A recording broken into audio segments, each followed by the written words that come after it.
Does the Icarus from Jake Wyatt Cigars kiss the heavens, or is it Daedalus on arrival?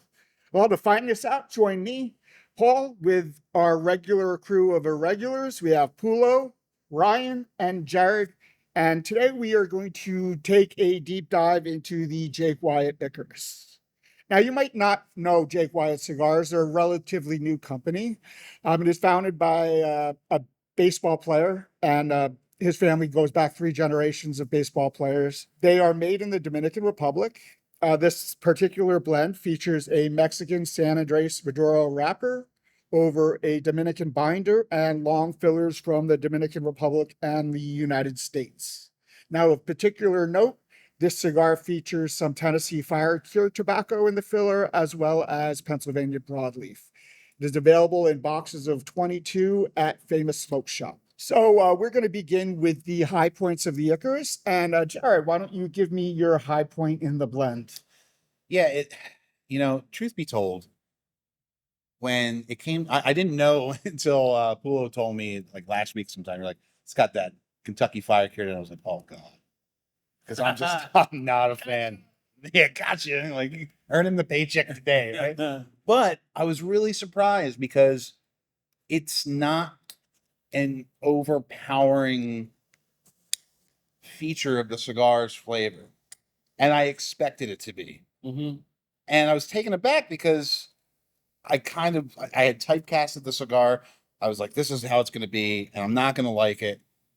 And now I'm like sitting here like, you idiot. This is actually all right. That's my high point, is that it kind of just turned it on its head of what I expected it to be. Mm-hmm. Because this is not a KFC. This is not anything that you've really smoked before that has Kentucky Fire Curing. Yeah, so I would agree with that on a couple of levels. It actually hits an interesting sweet, and I don't, people are going to say, oh, well, it's Tennessee, not Kentucky. It really doesn't matter. It's all the same process. Same process. That happened in that part of the country and how they prepared that kind of tobacco. For me, the high is also the fire cured factor. So you have something like Kentucky Fire Cured, which is very intense. You can smell it as soon as it knocks you over, right? But then you also have something like Avanti. And Avanti, machine-made cigar, very mellow on the fire cured tobacco, even though it's made mostly of it.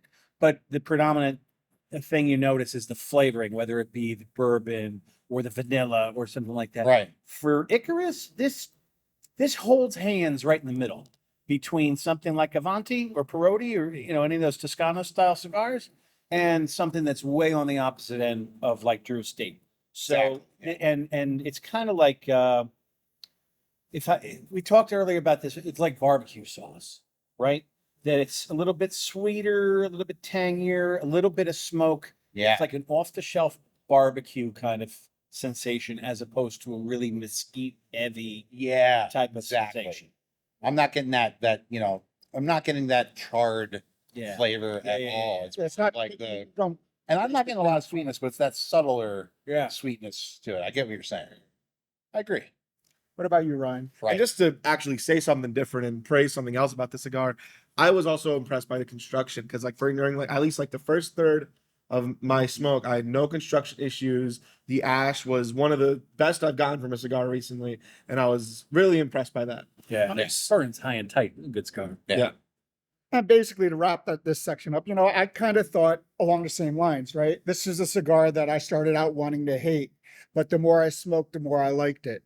So my high point was not the fire cure, but actually in opposition is the secondary flavors, right? Now, we were all talking about the cigar earlier, and we were detecting, what was that word you used? I used Jared's favorite $10 word. I called it petrichor. So I'm slow. So yeah. okay. When you go out after the rain, the smell of the road, that's kind of what I was getting, like that mineral, wet rock, stony, stony. Right. Saltiness. Yeah. It kind of even reminded me when we were talking off camera about this, like when my dad and we used to skip stones at the creek. Mm-hmm. I never put the rock in my mouth, but I can smell that. It's a memory. I can smell the wet stone. It's interesting. And when I picked it up, and it kind of tastes like that scent, that aroma. So to me, these secondary flavors really set this apart from other, as you mentioned, like the KFC, right? KFC is all about fire cured, and that's unabashedly in your face.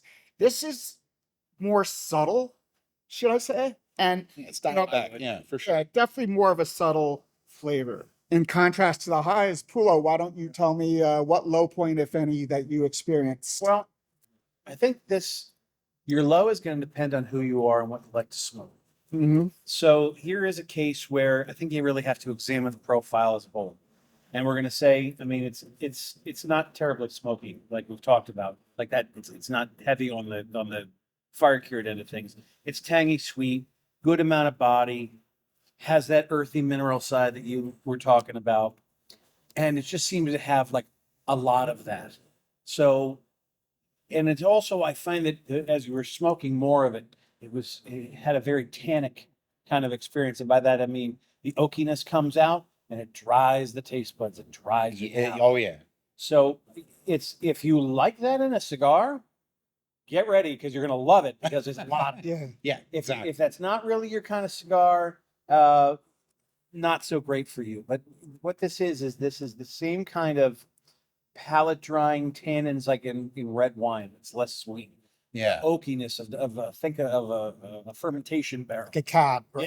Yeah. And the kind of that cask kind of American oak dry. I suppose what you're I mean, talking it's about, yeah. really good, but and if that's what you like in a cigar, then you will love this. There's a lot of it. And then that just brings us to anything that made us go, whoa.